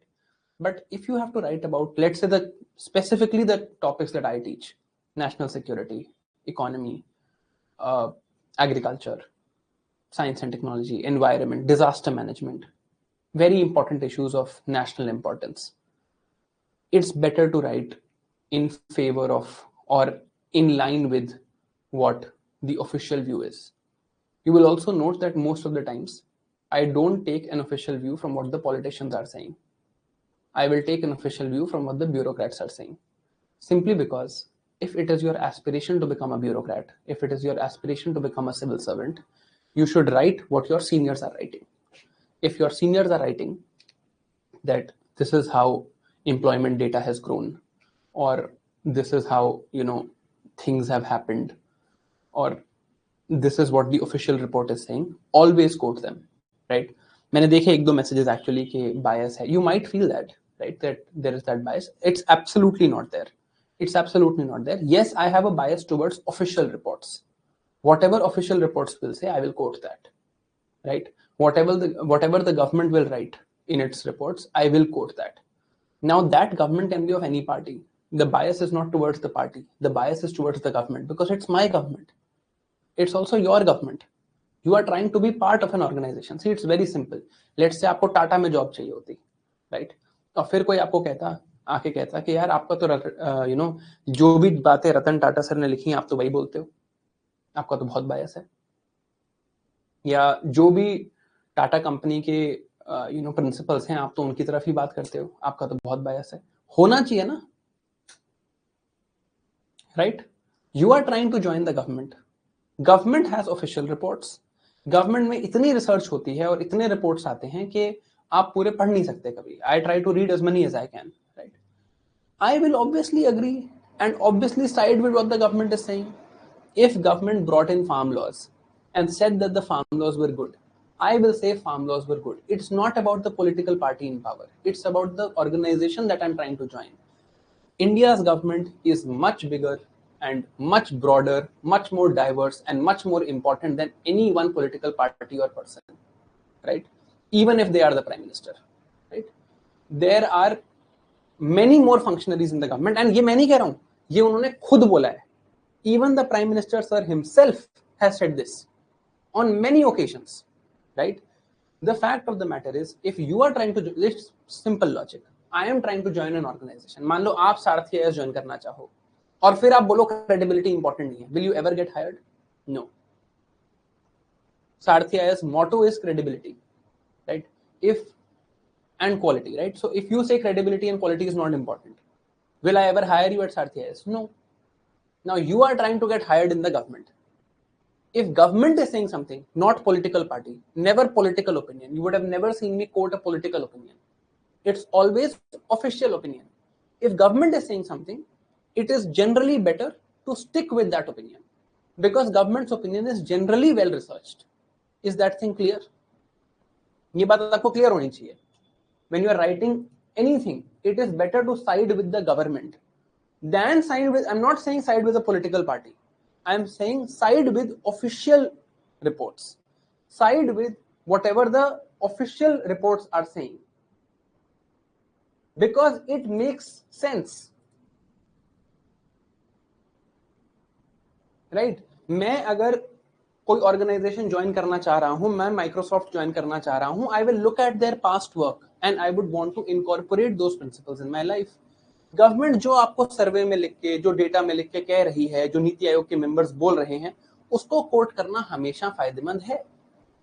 अब आपको लग सकता है कि ये biased है, you might feel this is biased, and yes it is biased towards what the government is saying. Government तो खुद को अच्छी लाइट में प्रोजेक्ट करना चाहेगी, और यार कितना भी क्रिटिसाइज कर लो गवर्नमेंट को, कम मौके हैं क्या इंडियन गवर्नमेंट को क्रिटिसाइज करने के लिए? बहुत हैं, बट मुझे क्यों करना है? और करूंगा तो मैं अपनी पर्सनल लाइफ में करूंगा, अपने पॉलिटिशियंस के सामने करूंगा, अपने एमएलए को बोलूंगा जब वो मेरे से वोट मांगने आएगा, अपने पार्षद को बोलूंगा जब वो मेरे से वोट मांगने आएगा।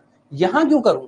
यहां करके क्या अचीव हो रहा है? If I become critical of the government here, what am I achieving? मैं कह रहा हूं ये बहुत खराब है, अब मुझे यहां नौकरी दे दो। Does it make any sense कि यार सारथियस बहुत खराब है, लेकिन मुझे सारथियस में काम करना है, और काम नहीं करना है, उसकी सबसे हाईएस्ट पोस्ट मुझे चाहिए जो पॉसिबल है मेरी एज पे, हाईएस्ट पोस्ट वो मुझे चाहिए। क्यों? क्योंकि बहुत खराब हो तुम। क्या लॉजिक है इस बात का? अगर इतना खराब लग रहा है तो मत ज्वाइन करो। That's just what I feel, right? So I just wanted to clarify that you can think differently, right? आप अलग सोच सकते हो, you can think differently, that's up to you. My logic I think is fairly evident to you. Clear हो रहा है मैं कैसे सोच रहा हूं? मतलब it's just a manner of thinking, and it's definitely not about a political party. I do not support any party, at least here. If you will see me praising something, you will see me praising a scheme.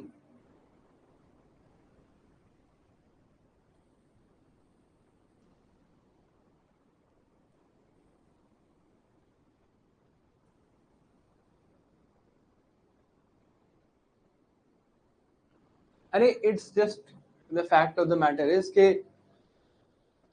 these comments come and कभी-कभी मैं देख लेता हूँ. I thought this was important for you to know. मेरे को clarify करने की absolutely कोई जरूरत नहीं है, ठीक है? I am not fighting a popularity contest here, है ना? मेरे को पता है मैं अच्छा पढ़ाता हूँ, मुझे पता है मेरे पढ़ाने से सिलेक्शन होता है, and there's evidence behind that. That's not the point. The point is you need to have this mental mindset even when you are reading the newspaper, even when you are reading editorials. Keep these things in mind, right? Keep these things in mind कि यार I am trying to join an organization, उसकी अपनी खामियां होंगी. If I have to criticize the government, I will always do it in a constructive manner. Have you seen any bureaucrat speak like this? आप देखो, कल मैं एक अपने सीनियर से मिला जो इस टाइम पे रोहतक में आईएएस हैं, नाम नहीं लूंगा, तो उनसे बात करके भी यही लगा. He also said there are problems, but he was very had a very positive outlook towards what the government is doing, and he's always had that. ऐसा नहीं है कि अभी की बात है. He's ever since I've met him, ever since I've known him, he's always had that attitude. क्या ठीक है, होंगी एक आधी प्रॉब्लम्स, बट हम ट्राई कर रहे हैं सॉल्व करने की, and that is the attitude that a civil servant needs. A question has also come on this, on positive attitude in ethics before, right? So just keep that thing in mind. Anyway, benefits of GST, this is what we were studying. See, so you can read these benefits on the basis of stakeholders, right? So there is trade, industry and exports. इसमें benefits क्या? compliance better है. Interstate trade is something that none of you mentioned. This point I was looking for. इसमें काफी फायदा है GST का. Taxation कम होती है, रिफंड्स जल्दी आते हैं.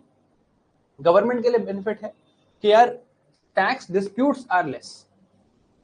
ये जो लोअर डिस्प्यूट्स वाली कहानी है, this is very important, right? You would see that, if you remember, there was a scheme introduced by the government some time back called Vivad Se Vishwas.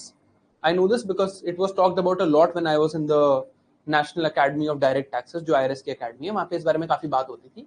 That taxpayer disputes में कि जैसे हमने tax liability लगाई किसी पे, वो कह रहा है नहीं मेरी नहीं है, और अब क्या हुआ, वो डिस्प्यूट चल रहा है. Money stays locked in for a very long time, and that money you've taken out from the economy, which is not a good thing to do, right? तो डिस्प्यूट रेजोल्यूशन के लिए ये सिर्फ यूनिक पॉइंट्स यहाँ पे लिखे हैं, right? End of course it helps in formalisation. How does GST help in formalisation? अगर आपने जीएसटी रजिस्ट्रेशन कर ली, and you are going for now GST and you're paying GST, you will get input tax credit. So you have a benefit of getting this input tax credit. So you are more likely to comply with the law, right? Some other advantages and unique features. There is a GST council which has ensured that there is better federalism. Article 279A. Right? 2/3 to the states, 1/3 to the center, right? And for any sort of decision making, you require 75% votes. The only thing which is not very good about the GST council is, which can be possibly reformed, is that center के बिना कोई decision नहीं हो सकता अब यहाँ पे. So center can't force a decision on the states, but center can veto any decision, right? Center can say no to anything they want here, which is slightly problematic, but it's still fine, right?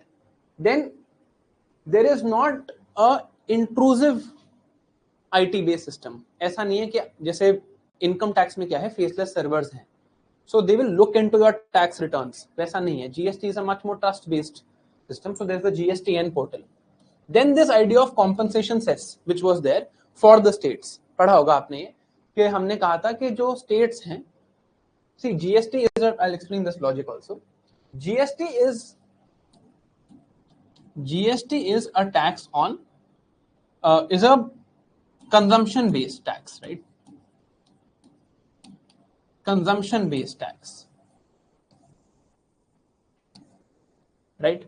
Who loses out in this? States that were producers. Producer states tend to lose out in GST. Producer states will tend to lose out. This is a problem. So government ने कहा ये कि यार देखो, आप पहले VAT charge करते थे, VAT used to benefit producer states, तो हम मान लेते हैं कि आपका वैट 14% पर एनम के रेट से ग्रो करता रहता. जैसे Tamil Nadu for example is a producer state. So government says to Tamil Nadu that, see, you are fearing that after GST implementation, you will face a revenue shortfall because of the tax burden being consumption based rather than production based, right? So to help Tamil Nadu government, they said that whatever was your tax revenue, we will assume कि जो भी VAT आप collect करते थे, that will increase by 14% annually. 14% annually से आपका tax collection grow करता रहेगा year on year, right? We will have this assumption that 14% year on year you will grow annually, right? And अगर इससे कुछ कम हुआ, if there is something that is less than this number, we will pay you a compensation cess. We will pay you a compensation, and this compensation will come from a specific cess that we will levy on luxury and sin goods. They basically made this scheme for ensuring that fiscal balance of states is not hit. However, then came COVID. So once COVID came, of course, all of this got disrupted. This 14% assumption was in normal economic times. COVID is, of course, a force majeure. It is a measure that happens which you can't control, once in a century crisis, right? तो अब उसके बाद फिर क्या हुआ? Government then chose to borrow. तो central government ने बोरो करके स्टेट्स को बेनिफिट दिया. तो काफी कंट्रोवर्सी भी हुई थी कि नहीं बोरोइंग क्यों कर रहे हो, but you could C both sides of the argument. States अपनी जगह सही थे. स्टेट्स कह रहे थे यार ये 14% से ग्रोथ हो रही है, तो अब क्या करें, ठीक है. और on the other side states were saying कि यार 14% आपने प्रॉमिस किया था, नहीं हो रही 14% ग्रोथ, पे अस. एंड सेंटर वाज सेइंग देखो कोविड आ गया इसलिए नहीं हो रही. So you could see both sides of the argument, but ultimately the dispute was settled like this, that central government borrowed money, and since central government has a greater pool of capital, greater assets, central government को कम rate of interest पे पैसा मिल जाता है as compared to states. So central government borrowed and gave to states. This is what they did. Okay. But interest of states were looked at. Now you would have read this also. There are e-way bills in GST, right? तो check post नहीं होते, physical infrastructure नहीं है, बार बार checking नहीं होती, e-way bill है which helps in easy transport. Then there is input tax credit here. Then there is one authority based system, right? So single window tax है ये, Single window means all of the clearances happen in one place. Then there is cost of doing business has reduced, so ease of doing business has increased. Now,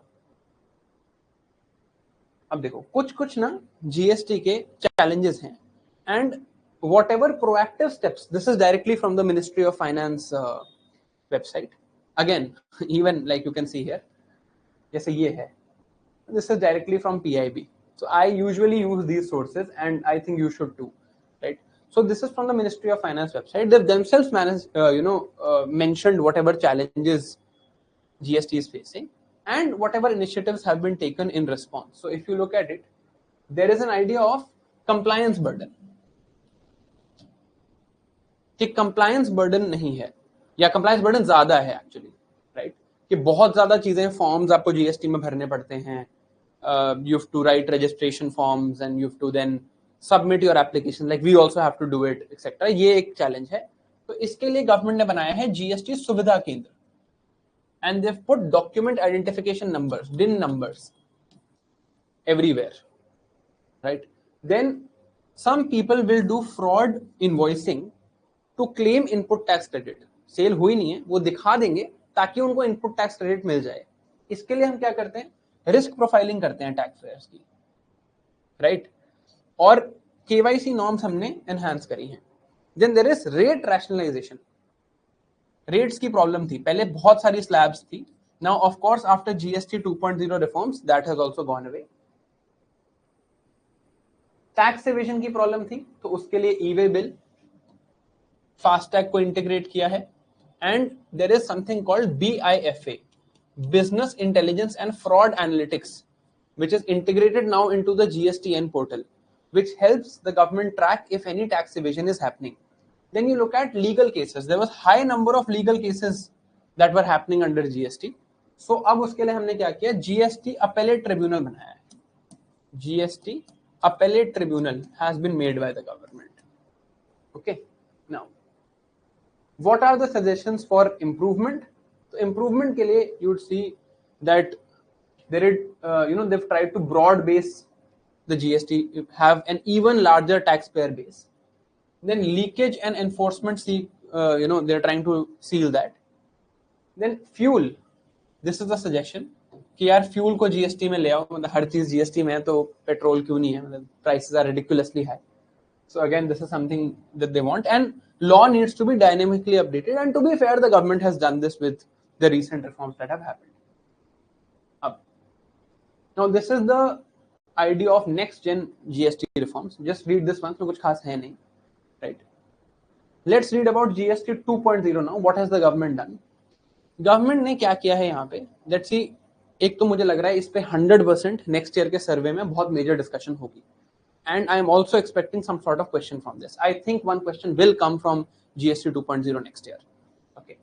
Now, what has the government done?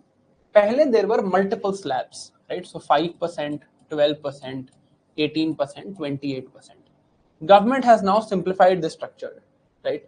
And they've said that, see, we will have 2 slabs only. And we will have 1 slab for those goods that are luxury and sin goods. इनके लिए एक slab, but बाकी ये इसको side कर देते हैं. This is less than 5% of goods and services sold in India, but 2 slabs overall. अब देखो ये हेल्प क्यों करता है. See, when there are multiple slabs, it's a problem for the tax payer, it's a problem for the shopkeeper. देखो होता क्या है कि आप you think of a shopkeeper who is running a shop where multiple items are being sold. And there are multiple slabs of GST. 5 भी है, 12 भी है, 18 भी है, 28 भी है.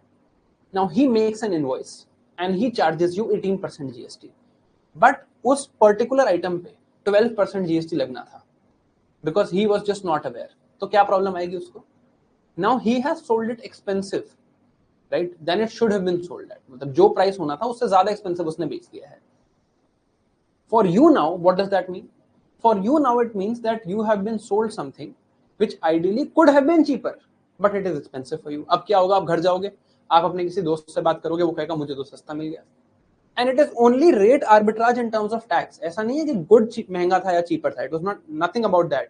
It was just about tax rate, and because the shopkeeper was not aware, he applied a bad tax rate, and now you have paid more. So it will mean that you will not go to this shopkeeper anymore. यही होगा ना. अब second thing, the second problem is, what if he applies a lesser tax rate? किसी चीज पे 18% tax लगना था और सर ने 12% का टैक्स लगा दिया. Now you are on the mercy of the GST officers. So if you apply a higher tax rate, your consumers lose out, and ultimately your reputation as a shopkeeper or as a supplier will go down the drain. And in case you apply a lower tax rate, then also you will lose out, because now you are at the mercy of the tax authorities, and this is what creates a problem when there are multiple slabs. तो इसको solve करके ये किया है. It could have been even better had they made only one slab. अगर सब कुछ 12% ला देते और इसको अलग रख लेते तो it would have been even better, because see, it makes it very simple then. It makes it very simple. आपको सोचने की ही जरूरत नहीं है, right? For example, I've never understood, this is an educational service, right? I am just providing an educational service. इस पे GST नहीं होना चाहिए, but है, right? I never understood this. ठीक है, आप कह लो कोचिंग है, कमर्शियल है, कुछ भी कह लो, but it's education. You should not charge taxes on education, right? Taxes are meant to fund education, right? But है इस पे. But again, by making it simpler, मान लो ये कह देते कि यार हर चीज पे 12% है, it would have been so simple, right? That is what the idea is. So when you reduce the number of tax slabs, आपने tax slabs कम कर दिए, it makes it very easy for you. So 5% for essentials, 18% for standard, and 40% for luxury and thin goods. Okay. Up. Now, lot of things have been removed that earlier should not have been there. पहले से ही नहीं होनी चाहिए थी, but बहुत सारी चीजें हम यहाँ से हटा ली हैं, जैसे कि life and health insurance is now fully exempted from GST, which is a great idea, right? Agricultural machinery, irrigation equipment, 18% से 5% कर दिया है. Life saving medicines now also, either they are exempted or कई जगह पे I think 5% है. So good decisions have been taken. And again, the process of refunds, registration, this has been streamlined. और MSME के लिए there are things like GST composition scheme. You can read up about this. वैसे बहुत पुरानी scheme है, but you have things like this to protect the interest of small companies as well. अब this is the broad difference. ये आप एक बार पढ़ सकते हो. देखो मेरे हिसाब से there is going to be a question on this next year, but there is also going to be a major discussion in the survey. Survey government की thinking बताएगा हमें कि उन्होंने ये reforms क्यों किए और इससे क्या फायदे हुए. So we'll be able to discuss this much better once the survey comes out. But still you should have this background information ताकि जब हम next year करें तो it becomes very easy for us.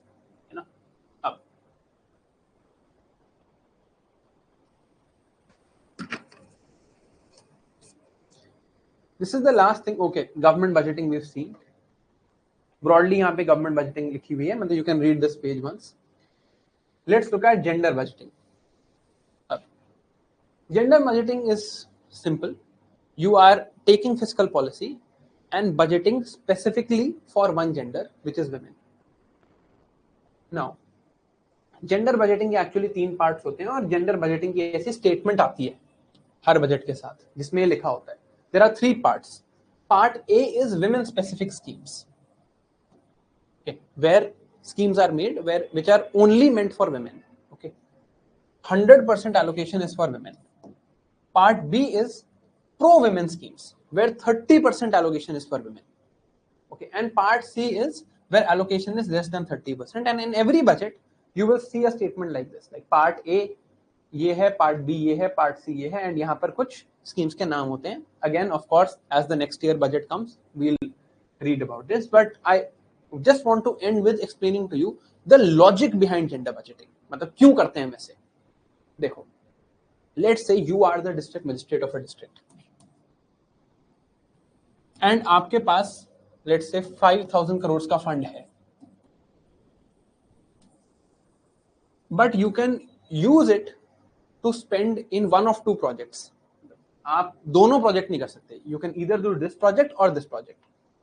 Now, one project is street lights.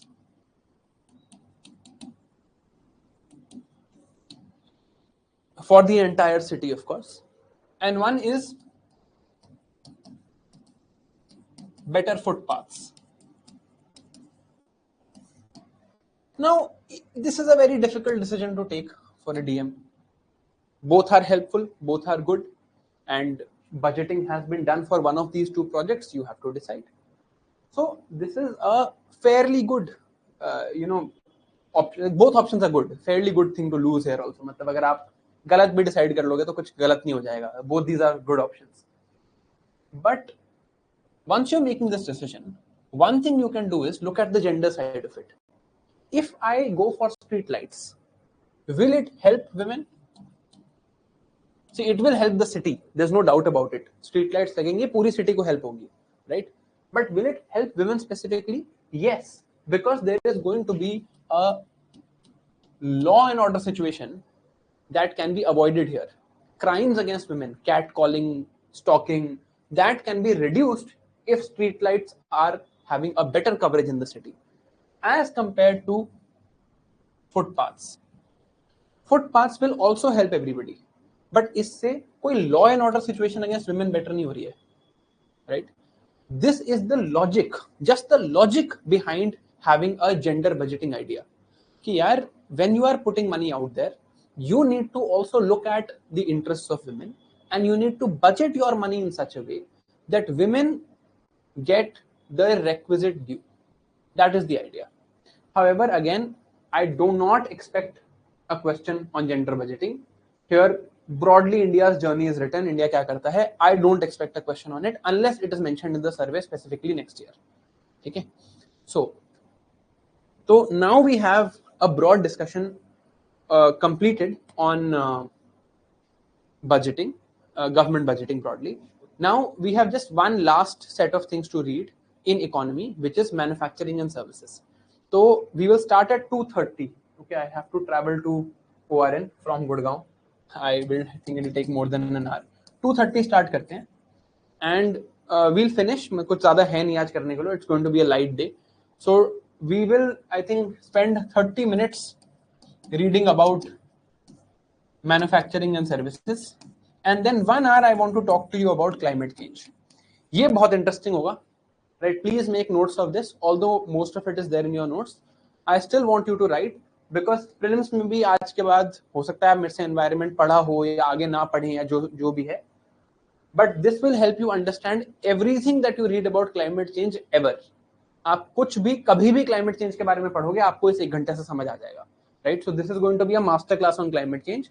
So please wait 1 hour today, and don't open the printed notes. Just write whatever I'm writing here. Understand this is fairly important, probably the most important lesson I can give you in environment, right?